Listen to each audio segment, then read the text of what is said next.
Hang on. Go ahead, Ray. Good morning, and welcome to another Saturday edition of the Four Star Sports Show. I'm Ray McHale. To my left, we have John Sturvant. On the bottom left, we have Nathan Wilson. Right below me, I have Ben Baumgartner. And welcome, everyone. So, getting right to the Masters. Masters going on. We see a lot of good names here. John, when you think about the Masters, what golfer stands out to you?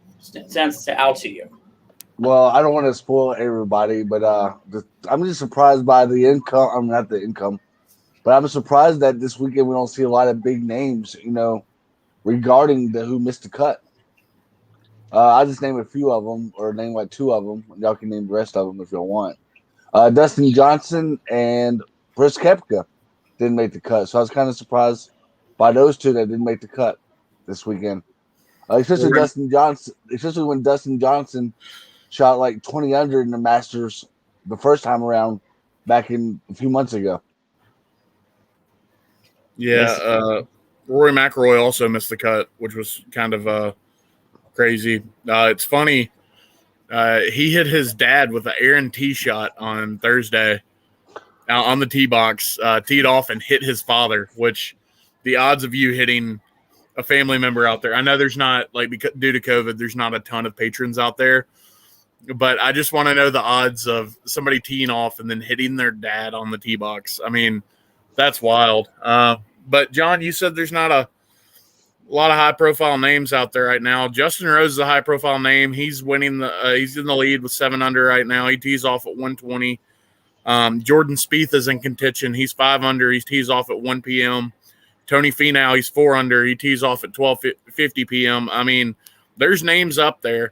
But to kind of piggyback off of Raymond's question towards John, that Tiger Woods is the name that pops out when you think of the Masters. Him not being in this tournament is weird. Yes, we've had Masters tournaments where he hasn't been in it before, but he was the champion 2 years ago in 2019. And golf's just not the same without Tiger on the golf course. And thoughts and prayers with him because there's no telling if he's going to be able to play golf again just because of his horrific car accident that he had. But thank the Lord he's okay. But, yeah, there's a lot of young names up there at the top. Colin Morikawa, Jordan Spieth, as I said. I think we're going to get a name winner. If a no-name winner wins the Masters, then it's not good for golf. A lot of people lose interest at that point. So, yeah. And I'm seeing this now come across my my phone about the Kim snaps his punter and finishes with a 3-wood yesterday. So, lot of frustration over there. But I mean, looking at how it's going right now, we got Justin Rose. I see a few clips of him. He had an up and down. Yes, during the second round they were talking about, but he finished out strong and still in first right now. So, and what time did you say he was teeing off again, Brandon? I believe it was 1:20. Okay. Yeah, 1:20 p.m. Yeah. Okay, I see that now.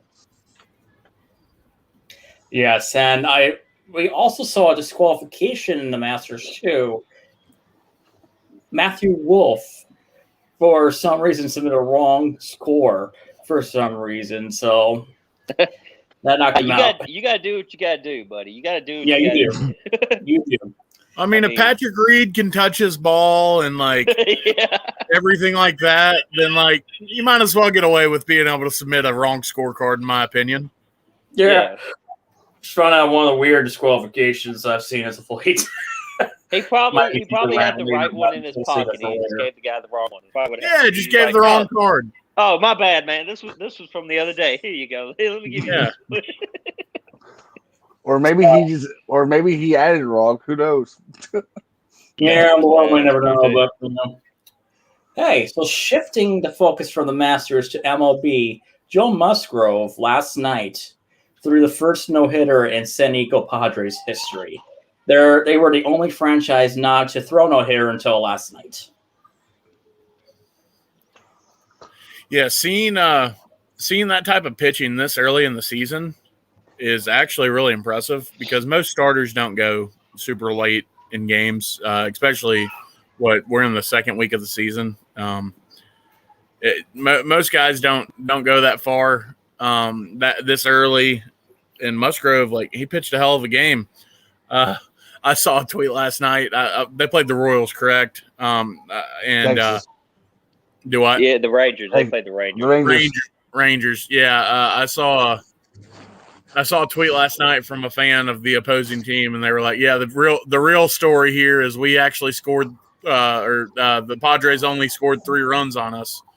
But other news coming out of the Padres camp: Fernando Tatis Jr. is injured right now, and that he's by far their best player besides Manny Machado. And we don't know how long he's out. Right now he's on the 10-day IL injured list, but yeah, Musgrove going out there and throwing that no-no last night. For those of you that don't know baseball, no-no means no-hitter. But yeah, for Musgrove to go out there last night and throw a no-hitter was pretty impressive this early in the season. Yeah. Christian! Yeah, question Josh joining us. How about now look that? here. I got a question for you guys right now. It's article posted. Right now, they're everyone's favorite right now is the Dodgers to pull a repeat this year. They said there's 5 teams that could take down the Dodgers this season. Anybody want to guess it? The 5 teams that want to take a chance. I'm guessing one's the Cardinals. You brought it up. Hang on a minute. Hang on one second, guys. Hang on. We got a special guest. Hang on a minute. Hang on. Live from Ohio State. Live from Columbus. No, I'm kidding. Hey, I was just in Columbus, man. And Cincinnati. But all right, but the 5 teams that they're going right now to take down the Dodgers this year. I just want to get y'all's input about this. Here's number 1, the Chicago White Sox. Number 2, the San Diego Padres. Number 3, the Atlanta Braves. Number 4, New York Yankees. And finally, number 5, it's not the St. Louis Cardinals, it's the New York Mets. That's The fine. Mets won't make the playoffs. The Braves will choke. The Padres aren't there yet. The White Sox are too young. And who was the other one? The Mets. Yeah, the Mets aren't going to make the playoffs. Yeah, that's 5 teams right there that's haven't really proven themselves yet. I mean, the chances of maybe one of them being a threat, maybe, but I was in Atlanta when the Cardinals took on the Braves in the playoff, and we ended up beating them. And you're right, it's like the Cowboys; they just choke sometimes. Hey, yeah, you're right. Hey, Brendan, while we talk about baseball, what is your division winners since we didn't get yours from last week? Well, since we're a week into the season, right now, I can't really tell you. Get back with me at midweek. All I know is the St. Louis Cardinals. All I know is the St. Louis Cardinals are winning the 2021 World Series. So Yes. and being so okay, this is going to be me as a non-biased Cardinals fan. The Cardinals have experience, unlike other teams. They've been there before several times. Adam Wainwright and Yadier Molina have something to prove at the tail end of their career. Yep. And the Cardinals are playing good baseball right now. Yes, they've only played 7 games, but they are playing good baseball right now. I think that fight with the Reds kind of got them, and they were like, hey, let's get this thing rolling. Nick Castellanos is a little crybaby and everything like that. The dude's so soft. You get into a fight with Yadier Molina, and then after the game, you're like, that guy could have punched me in the face, and I would have asked him for a signed jersey. Well, no duh you would have, because you're not going to do anything if you actually fought. Look, here's my thing, though. If you look back at every fight the Cardinals have had, Yadier Molina is in the middle of it. It's in the middle of it. Yes. You know what was Why you funny gotta to give me, him though, that is Paul Goldschmidt, the first baseman for the Cardinals, shows absolutely no emotion whatsoever when he's on the field. And when that Yeah. fight broke out, I thought he was going to kill a man. And see, now, That team is bought in, and Mike Schilt has done an incredible job of getting those guys to come together as a team. Yeah. Now, see, I'm repping and Yachty that's why today. you can't ever count out the Cardinals. Yeah, see, I'm repping Yachty today. Yes, sir. But he, here's the thing that was posted on social media was it was the highlights of everybody that ever tried to steal a base on Yachty, and Yachty has. There you go. But Yachty, you can't steal on Yachty, dude. No. He's got a quick reaction. Hey, look, what's it's the what, fourth place team in the NL Central? Did that say White Sox? It's like you said, 7 games in, man. It's already been a tough season for Christian. Hey, are y'all still Not quite yet, but what? Y'all still getting Sammy Sosa back? What about Mark McGuire? What about Mark McGuire? They need Kerry Wood. Don't need Mark McGuire back. Now we got Paul Goldschmidt. I think we're all right. And we got Yachty. Yachty's clearing the fences. Come on now. He is. Hey, Christian. Last time I checked, St. Louis is not a boring city at all. I never said No. it was. Chris Bryant did. Got that orange. Chris Bryant said St. Louis is boring, and he's had like 3 hits ever since he said it. I've been to both. I wouldn't call St. Louis boring, but it's Well, better. I prefer Chicago. Yeah, so Hang on one second, Bray. let's hear from our fans. Let me ask Christian a question real quick regarding his Cubs. Yeah. Since I asked y'all this question last week, Christian, are you in favor of Chris Bryant and Anthony Rizzo getting shipped, and them just bringing in like younger talent? Like there've been talks, regarding that in the offseason, regarding Anthony Rizzo and Chris Bryant being shipped off. Are you in favor of that right now or no? Bryant has struggled lately. He's actually done good this season, but like the last 2 years, he hasn't lived up to expectations. If they did something with Bryant, that wouldn't necessarily, hurt my feelings. But I think Rizzo's a guy you got to keep around if you can.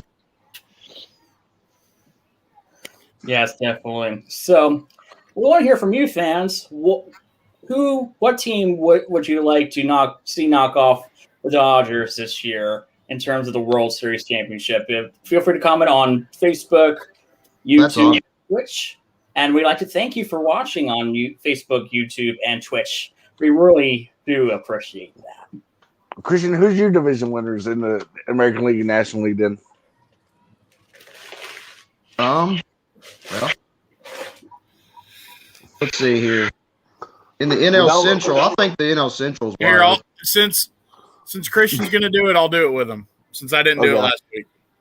Okay, in the AL, I'm gonna start with the AL. Okay.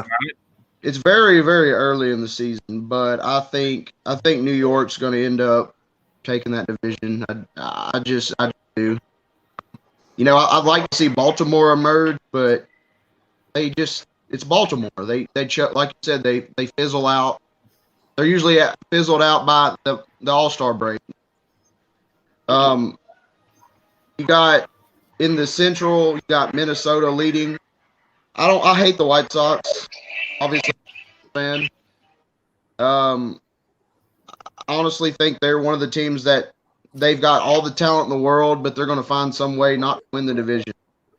Right now, Minnesota, they're a good team. It's going to be between them and Chicago, I do believe. But I got Minnesota win that division. And, man, in the West, got the Astros and the Angels. 6-2. Astros. I've lost respect for the Astros. I got to admit. I do like. for them.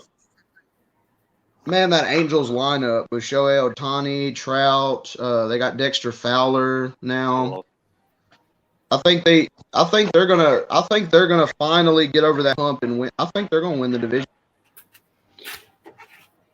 No, that's a bold statement, but they're gonna win the division. And then you got in the NL East, you got Philadelphia at 5-2. It's kind of a surprise right now, but man, it's early, very early, but nobody's really close to them. They got the Mets at 2-2 right behind them. I think it's going to come down to the Phillies and Braves, and like Brandon said, I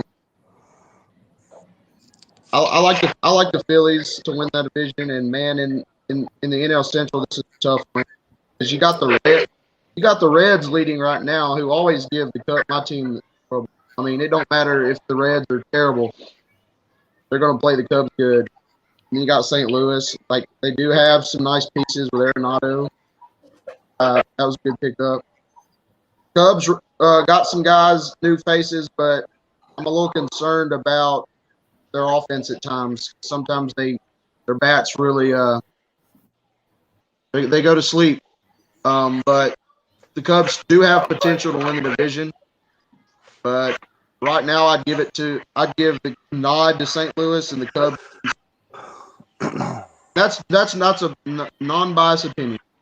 Cardinals could win the division, and then the Cubs would be right behind them, but we'll see. And then we got the Dodgers. Yeah, it's hard for me to say anybody's going to beat the Dodgers. Coming off the World Series championship, teams are going to be gunning for the Dodgers. But I just like their team. They've got a really good team. Padres threw a no-hitter last night, but, you can't do that every game. So I got the Dodgers. All right, BB. All right. The AL East, we're going to go with the Red Sox. They're playing good ball.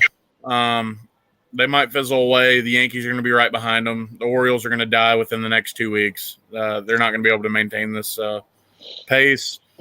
In the Central, it's going to be a fight between the Twins and the White Sox, like Christian said. I'm picking the White Sox in this one. I think this is a year for them. In the AL West, I'm going to use the Houston Asterisks because they're trash can beating Peters. And they're going to buzz their way straight to the AL West pennant. The Angels will probably get a wild card spot. Mike Trout's playing good ball. Albert Pujols is hitting the ball well. They got a good team out there. Can't forget about Anthony Rendon. Mm-hmm. In the NL East, the Braves will win the division, and the Mets will probably get a wild card spot. And the Braves will somehow find a way to lose in the NLDS or the NLCS, like they always do. In the Central, it's not even going to be close. The Cardinals are going to get hot, like they always do. The talent on the Cardinals is overwhelmingly better than any team in the NL Central right now. And there's no reason they shouldn't win the Central. It was wide open before the Arenado trade, and then that Arenado trade just put the Cardinals in a different category compared to these other teams. But the Cubs will lurk around. The Cubs will be there by the end of the year, but I think the Cardinals will end up winning it. The Reds are not going to finish the season with one win. They're 6-1 right now. That one loss is to St. Louis. But no, I think it's going to be a good battle between the Cubs and the Cardinals. And you can't count out the Brewers. The only team you can count out is the Pittsburgh Pirates because they just stink. And then the West. The West is always tough because for some reason the Colorado Rockies, when they're not supposed to be good, end up playing well. The Diamondbacks were really good for a few years there. And then they traded everything, and they were decent last year. But it's going to be a fight between the Padres and the Dodgers, I feel. But I'm not going to count out the San Francisco Giants. The Giants are just one of those teams, just like the Cardinals, that they don't give up and they fight. And it's weird, but I'm going to pick the Dodgers to win that division. But don't be surprised if the Giants somehow squeak by the Padres. Wow. Yeah, that's a Yeah. wide open division too. The Dodgers are the favorite, but like I said, there's always a team, that shouldn't be where they are. Probably give the Dodgers a run for their money. Yeah. Well, I'm just gonna go ahead and throw this in here. In the NL East, I mean, Phillies are looking good right now. I'm just gonna throw this out there. I mean, my brother, I'm gonna do a little shout out for him. He lives in Atlanta. I'm gonna give the Braves a shout right here. Braves can pull it off. Now they might get to the playoff. They might choke, but There's Braves no can get might on a hot behind streak. it. They will. Oh, I know, but I was trying to be non-biased. Oh no, I'm not being biased. Like Atlanta fans agree with me. They will choke. No. That's true. That's true. But they'll get on a hot streak, and we'll see them towards the end of the season. They'll get in. Hopefully, we get a good shot at them in the playoff again, because that was fun to watch as a Cardinal fan. But I'm just going to go ahead and throw this out there. Was very fun to watch. Yeah, it was. Yadier Molina with that big hit he had was fun to watch too. So let me just go ahead and say this. Houston, even their fan base doesn't like them. I mean, I'm pretty sure they showed a clip at one of the games where I think the fans were even booing them as they took the field. So I think LA, the Angels, I think they have a good shot this year. It's like Brandon was saying, Trout's looking good, Pujols is hitting. Yeah, I think the Angels, like you said, they're a different team. Oh yeah, they're definitely a different team this year. But if I had to just sit here and pick, I'd love to see the Angels and the Cardinals in the World Series. I'd love to see that, just because I'd like to see Pujols go against, the Cardinals. That would be. I'd be going for the Angels. Hey guys, we got a little bit of college basketball breaking news. Josh Pastner is working on an extension with Georgia Tech, but he is also the lead candidate at Arizona right now. He's going to Arizona, man. He's going to Arizona. So I think I would go to Arizona. I'd absolutely go to Arizona, but yeah, Georgia. It says Jeff Schultz. I guess he writes in Atlanta. Says Georgia Tech has had very preliminary discussions with basketball coach Josh Pastner about a contract extension. He has only 2 years remaining on his contract. He is also the lead candidate at Arizona. And then it says Jackets played an NCAA tournament for the first time since 2010. So no matter what happens to Josh Pastner, congratulations. We had his assistant coach, Julian Schwartz, on the show last week. John and Wes did an incredible job with that interview. Julian, thank you for coming on with us last week, even though I wasn't able to be on. We know you're watching. We're wishing you and Josh luck. But yeah, sorry, I just had to read that. I just scrolled across it on Twitter, and I had to say that. So, yes, Stephen Brandon, thank you so much for that. Well, switching gears a little bit to basketball, I know the NBA season is going to be winding down in the next couple months. We're going to be talking playoffs soon. So I was wondering, what teams would you like to see make a run in the playoffs? Brooklyn. Based on current standings. well, we know Christian's going to say the Mavericks when they have zero shot. They have a shot. I'm messing with you, Christian. When the Mavericks are healthy, they can play with anybody. The question is, are they going to be healthy? Well, they sit Porzingis out just about every other game. He has a knee injury. I play fantasy basketball, and I have him on one of my teams.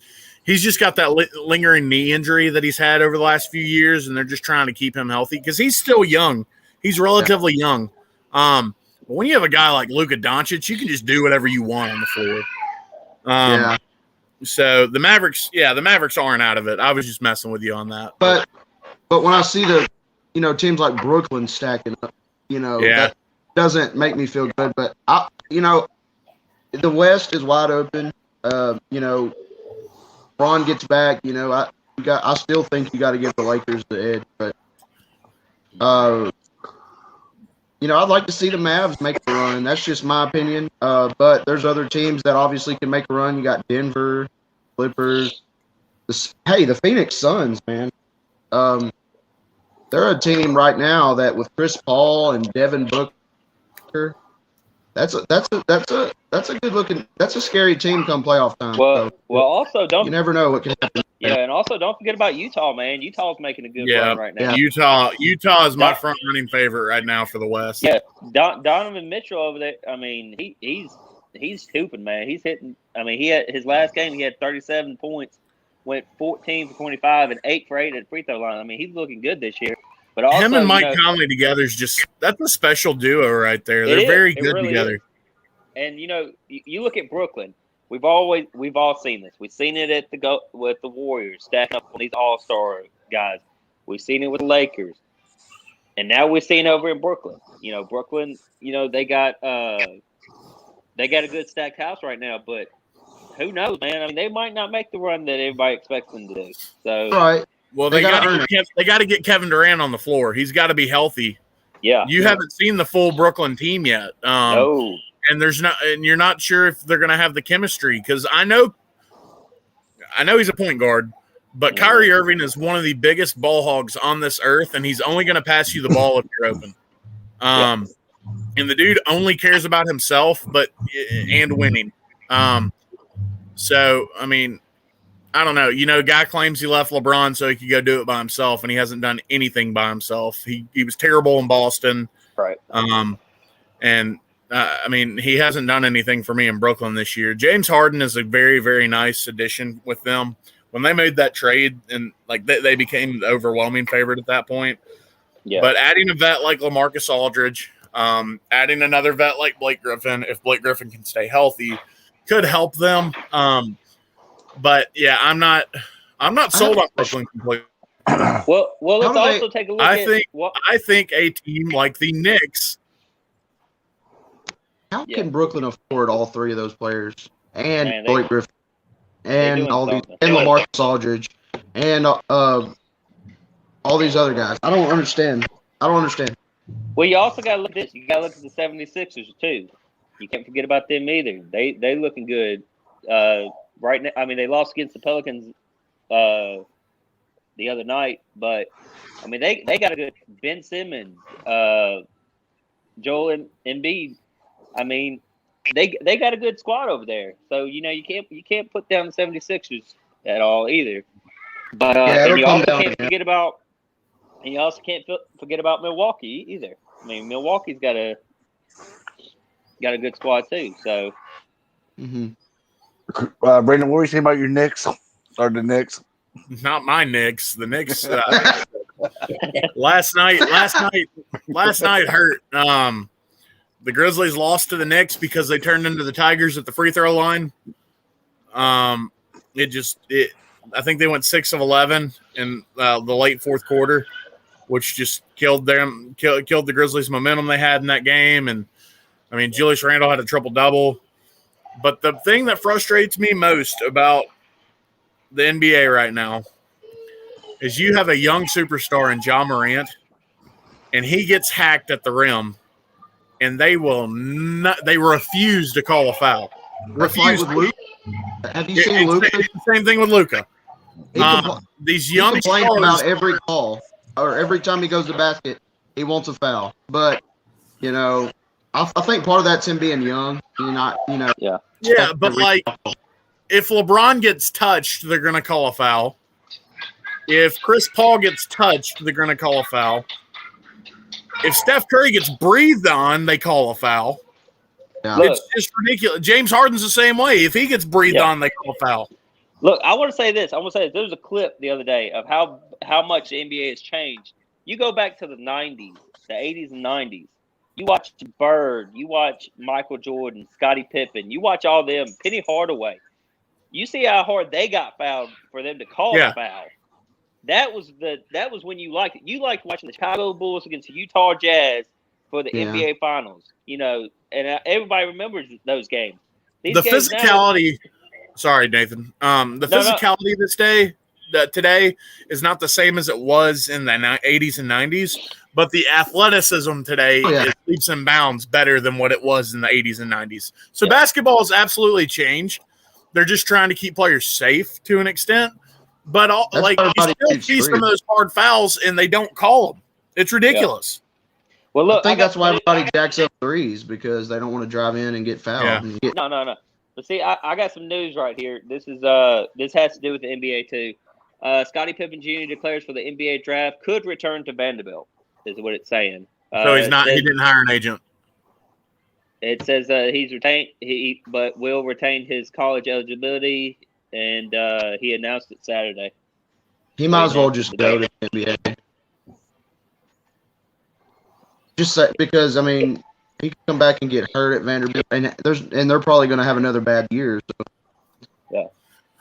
Why we got the G League that pays like $1,000, whatever they pay them these days? But Ray, I'll give you some teams that might stood out. Before playoffs. If playoffs started today, you would see like a Boston versus Philly matchup in the East. In the West, you would probably see a Memphis versus Utah series if the playoffs started today. Dallas Mavericks versus Phoenix. That'd be an interesting series to watch. Yeah. The Clippers versus Portland will be definitely an interesting series to watch, just because you can never count out Dame Lillard, in Portland. But I want to give a shout out to Cameron Payne, the Memphis native, who's done pretty well with Phoenix. To get them to be in the second place, in the West right now, Ray. So, what about you, Ray? What's your shocker or disappointments on the NBA so far? Well, as far as I've seen, Sixers have been they've been staying with the goal. Right now, they're second behind the Brooklyn Nets. But I feel that if the Nets slide down, the Sixers can reclaim the top spot and won't have to face the Celtics in the first round, probably facing the Knicks. As it stands right now, if the playoffs were today, Brooklyn and New York would be facing off each other. And then Sixers would face Boston. But I think the team that I'm most surprised with is the Utah Jazz, to be honest, because Utah came out of nowhere from last year. Last year, in the West, the Jazz were 44-28 in the sixth seed. But now they're top of the conference with some breathing room, 2.5 games ahead of the Suns. So, Yeah, right now, about how the playoffs will turn out. I'm a little surprised about Utah, but I'm more surprised about Phoenix. I mean, we knew they had a good bubble. They played good in the bubble last year, but I didn't expect them to come out and lead the West. Aren't they the number? Or no, they're second. But yeah. And then my most disappointing team would be in the East. It's got to be Boston.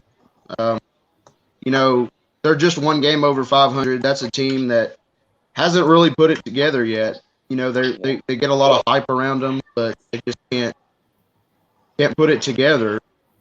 I'm not confident this year that they're gonna. I don't think they're gonna. I think they're gonna lose in the second round. Yeah. Well, today we got a game. The Lakers are taking on Brooklyn at 7:30 tonight. No LeBron, no Anthony Davis. Yeah, I know. That's the thing about this game. You give me LeBron and Anthony Davis back in it. You give me James Harden's going to be out in this game, so you give me him back. And you give me KD and Kyrie. Give me the actual Brooklyn Nets. That they trying to build, and give me LeBron James and the Lakers. And I think you got a good game to watch. But this game right here, it's already in favor for Brooklyn to win. My favorite to still win the finals, because LeBron and Anthony Davis will be back. Mm-hmm. The Lakers are still the favorites in my book to win the finals. LeBron's chasing Jordan. He's trying to get there. He really is. He wants to get to that point of greatness. I think he's already there from a statistic standpoint, but if he can get his fifth ring, it'll be his fifth ring. If he gets that fifth ring, then watch out, because the Lakers will. He's right there with them. Let's be honest. He wants 6 at least. He wants 7. Look, I think he's getting. He's going to try to get 7. I talked to one of the guys out in Oklahoma City about LeBron, And this guy, he told me, he said LeBron's he ain't gonna retire in the league. He's gonna end up playing with one of his sons in the NBA league. I think that's his plan, honestly. Bronny James is a sophomore, I believe, in high school. Mm-hmm. He's got 2 years left, and he's only the 30th ranked recruit in the country in his recruiting class, so he's not as high. So if the one and done rule is gone by then, I think an NBA team would take a chance on him just because he's LeBron James Jr. Yeah. But yeah, I think that's the plan. Is like LeBron either wants to be able to play against his son or with his son. And that's the thing. You go back. I'm sorry to cut you off, Brandon, but you go back and you watch Dwayne Wade's son and little LeBron James Jr. play together. You know that was fun to watch. So you know, I think it's possible. I think that's why LeBron ain't retired yet. I think also you got to think before he got injured, dude was having an MVP caliber season at 37, 38 years old. Yep. Guy is just he's a freak. He's a different type of specimen. He's something he has never seen and probably will never see again. Yeah. Now people are being like, "Oh, well, Zion's going to be the next." Zion Williamson is 300 pounds overweight, and I can't say anything because I am too.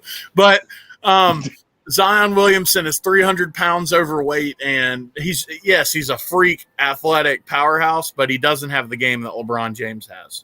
Right. He doesn't possess that game. He doesn't have that dog in him. Nope. For the rest of our lives, we will never see another LeBron James or Michael Jordan in the NBA. Yeah. That's why I'm kind of glad right now regarding Zion being out of the playoffs because they've always had the Grizzlies numbers, you know. He's undefeated against us. Yeah, so I'm kind of glad the Pelicans are not even in the playoff contention right now. I mean, they're one game back at Golden State for that playing game regarding the pool play that they did last year. But New Orleans is 23-29, 16 games back in first place. Well, and speaking on the Grizzlies, John. So yes, I'm biased. I'm a huge Grizzlies fan. I love this city. But they're also a team that you're not going to want to see in the playoffs. The defense is there. If they're shooting the ball, it's a tough night for you to beat the Memphis Grizzlies. Taylor Jenkins is one hell of a head coach. Dylan Brooks, man, I couldn't stand the guy for the last few years. The guy's had a great year. Kyle Anderson's come out of his shell. Jonas Valanciunas is just a dog. Grayson Allen has been awesome. He dropped 30 points. Did you see what he did against Trae Young the other night? Him and Trae Young get into it just about every game that they play, and Grayson Allen dropped 30 points on his head. I mean, it was beautiful. And then Ja. And not to mention, the Grizzlies are getting Jaren Jackson Jr., arguably their best player, back at the end of this month. The Grizzlies are going to make a tough push for the playoffs, and it doesn't matter if they're one of those top 10 seeds in the West, because you got to remember there's a play-in game this year for the eighth spot. The Grizzlies are going to be really tough to play. Nobody's going to want to play them.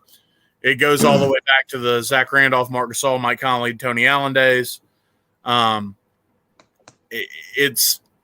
This team is young, tough, and they're hungry. Ja Morant's a winner. He is. That's the thing. See, I'm a Grizzlies fan too. You know, it's like Brandon said, I love the city, and I'm gonna pull for my. That's why I'm a Cardinals fan. You know, we got the Redbirds down the street. You know, and I'm a Grizzly fan because it's my city. So, but you talk about Morant. He drives to the basket. I mean, what's his height, Brandon? You know, he's like 6'1", 6'2". Yeah, and he still drives. He dunks. I mean, he does it all. I mean, when we got Ja, dude, and we gave up Conley, of course. A lot of people kind of had their doubts about giving up Conley, but we gave up Conley, got Morant, and Morant's doing his thing. I mean, and ain't nobody slowing him down. He put up 26 against the damn Nets, against the Knicks. And then you got Jonas. Jonas put up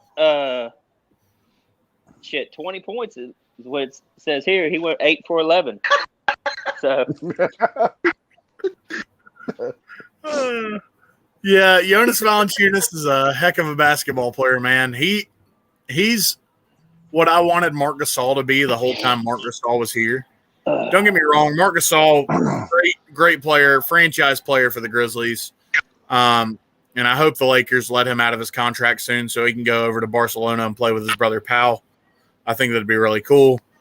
But Jonas Valanciunas is Zach Randolph inside of Marc Gasol's body. The dude is just a dog, and he's going to get rebounds and points no matter what you put on him. And I love that physicality out of the center. I believe the Grizzlies lead the NBA in points in the paint, so they attack the heck out of the basket. They're just fun to watch. With all that youth, I mean, you got 2 second-year players in Brandon Clark and Ja Morant who are studs themselves. Dylan Brooks is still young. Grayson Allen's in his 3rd year in the NBA. This team is set up for the future. And heck, why can't the future be right now? If they get Jaren Jackson Jr. back and he plays the way that everybody expects him to play, watch out, guys. And I'm not sitting here saying they're going to go with the finals, but they could be a dangerous team in the playoffs. You know, I got to give, like you said, Brandon, the youth a lot of credit as well, because look at the draft picks that we have done, you know, in previous years, especially I know Desmond Bane's a rookie this year, but look at his rookie. You know, Desmond Bane's he's been awesome. Yeah. Especially coming off the bench as he is in the starting role at times. I know he's only been scoring like 6 to 8 points a game, but hey, I'll take that in a heartbeat out on a rookie who's basically, I thought, you know, at first I'm like, what did he do at TCU to be so, you know, good? But I can see it. He's just a shooter. Yeah, he's just a shooter, like you said. And I'm like, these 3-point shots, they hit. But when you score over 100 points a game lately, you should definitely win ball games. But I think, like you said, the defense still is questionable for me for the Grizzlies a little bit. But it's going to come back. You know, like you said, Jaren Jackson might be back next week for all we know as well. So. Oh, yes, indeed. So, well, look, recapping the Final Four, I want to give my congratulations to the Baylor Bears for winning their first ever NCAA tournament. Well done, guys. Chris is like, oh, well. Hey, wait a minute. Who did the we, Baylor. We all knew Gonzaga was going to choke. Everybody in the world. I didn't.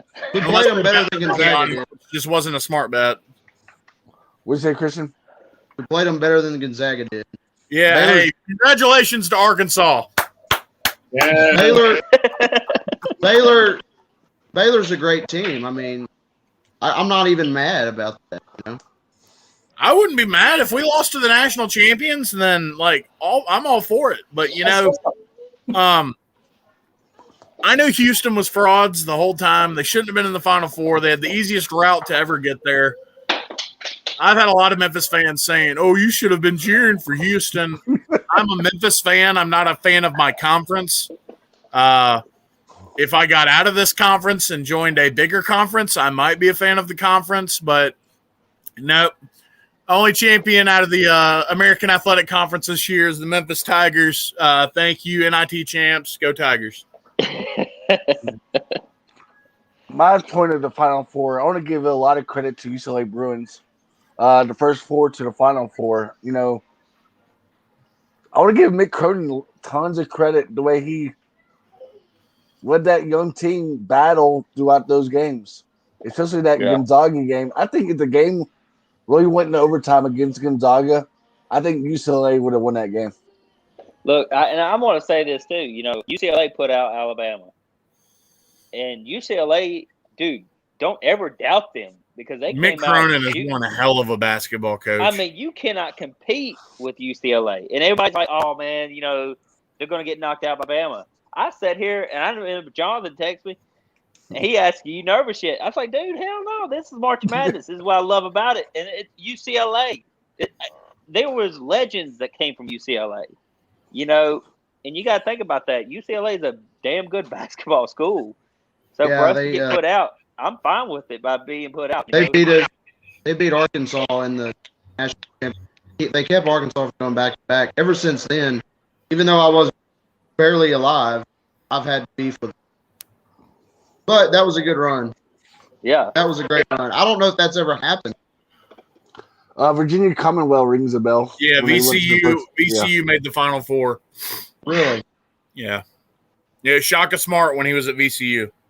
2011, I believe it was. But I just want to say this, and big Bama fan, but I gotta say this: Nate Oates, as soon as he lost against UCLA, he went right back out there, started to recruit. We got the number 3 center in the nation. We picked up the transfer out of Texas Tech, and I mean, right now he's still going strong. Nate Oates is a hell of a coach. I'm glad Alabama got him. I'm glad they gave him his extension.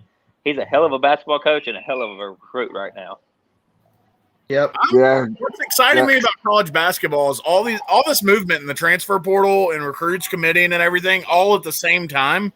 It's so much news to obtain that you can't keep up with. So Memphis got Earl Timberlake he's a transfer from Miami, and then they went like a few days before that we got Damon Warren. I can't remember how to say it, but from Hampton. I mean, the guy averaged 21 points a game as point guard. So Penny is doing a great job. Every coach in the country is doing a great job utilizing this transfer portal and whatnot. Yeah.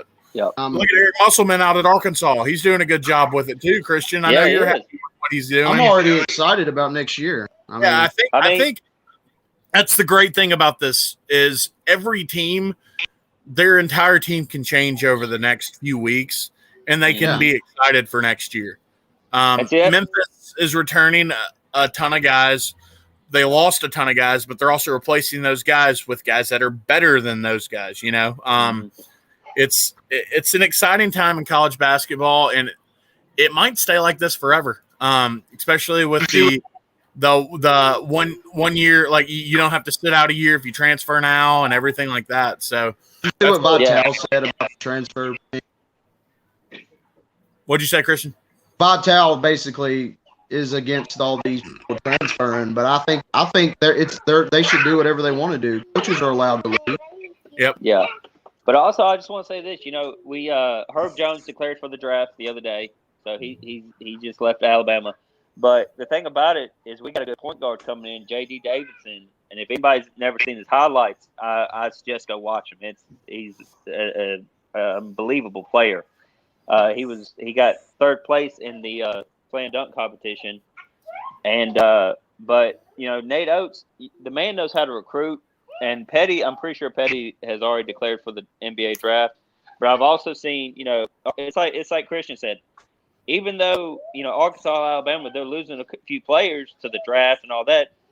They got other ones coming in replacing, and everything. So this is going to be a fun season. I'm excited for next year. I can't wait to see what Alabama does and what improvements. Hey, John. Made. Yo. Who's the point guard at Bartlett that shut down J.D. Davidson? Good old Amar Knox. And he is committed to the University of Memphis. And he's congratulations, Nathan, on getting a point guard that got absolutely shut down. That's by fine. a Memphis recruit that's a year younger than him. Hey, y'all, I'm about to say that. He's only a junior, Nathan. Amar Knox is only a junior. But, shout out to Amar Knox on that. Ray, what do you think about the transfer portal? Hold on. Ray, what do you think about the transfer portal right now? It is lit, I have to say. And so he said it is lit. I have to say, I love it, Ray. My favorite time of year. Everyone gets transferred around. Your team could change like that. Yeah. I mean, Memphis might have 7 new faces on their team next year. Then they got guys returning. It's going to be like that across the country, and it's going to be great. You're going to see guys that were playing on Arkansas playing on different teams in the NCAA tournament next year, and guys that played at Memphis playing on different teams that played in the NCAA tournament. This is why it's like it's college basketball free agency. It's so much fun. Love it. Yeah, they said there's over like 12. Yeah, there's like 1,200 players right now in the transfer portal. Yes. So Any other news? Ray, I want to say also real quick regarding this transfer portal. Brandon, as you know, as a Memphis fan, would you take Tyler Harris back? I know I would. I want Tyler Harris to go to the best place that is good for him. That's not Right. Iowa State. That might not be Memphis, but I want him to go be successful elsewhere. The kid loves this city, and we know that. He played 2 years at Memphis, but I want him to go be successful for himself and his family. He deserves that. There's too much scrutiny behind him in the Memphis basketball program. So, no, I don't want him back at Memphis just because I know his family personally. I know him personally. He's a good kid, and I don't want to see people derail him like they did when he was here the first time around. Now, that being said, I do, and we've had Jason Smith on this show before. He's a good friend of the program. He's a co-host of Jason and John on 92.9 ESPN here in Memphis. Jason Smith said yesterday on air that the story that he wants, I mean, it's storybook. If you can land Chandler Lawson and Jonathan Lawson to come back to Memphis, it's story. Their brothers both played here, Diedrich and KJ. It ended kind of soggy. They ended up transferring to Kansas. And I'm not going to go into major detail about that. But that's the story that I want. I want a redemption story with these two kids coming in here and taking Memphis to the NCAA tournament. That's the story that I want. It's nothing against Tyler Harris. I think Tyler deserves better than to have to come back and be held to the standard that he needs. I think Tyler has interest in coming back. I just don't think Tyler needs to come back. I do think he needs to go somewhere else. But yes, Chandler and Jonathan Lawson are the two players that I want Penny to go after the hardest and land. Yeah, it's definitely there. You know, so talk about the before transfer we portal, in my go- opinion. I'm looking at it's kind of crazy. Real quick, it's kind of crazy right now regarding the University of Tennessee basketball team right now. They lost 2 assistant coaches to other places as well under Rick Barnes. And another player, Brendan, a local kid that I want to bring up real quick is Mark Freeman, the guard from Tennessee State that played at Southwind. I wonder where he will end up in the transfer portal as well. So that'd be kind of interesting in the off season as well, because he had a good year at.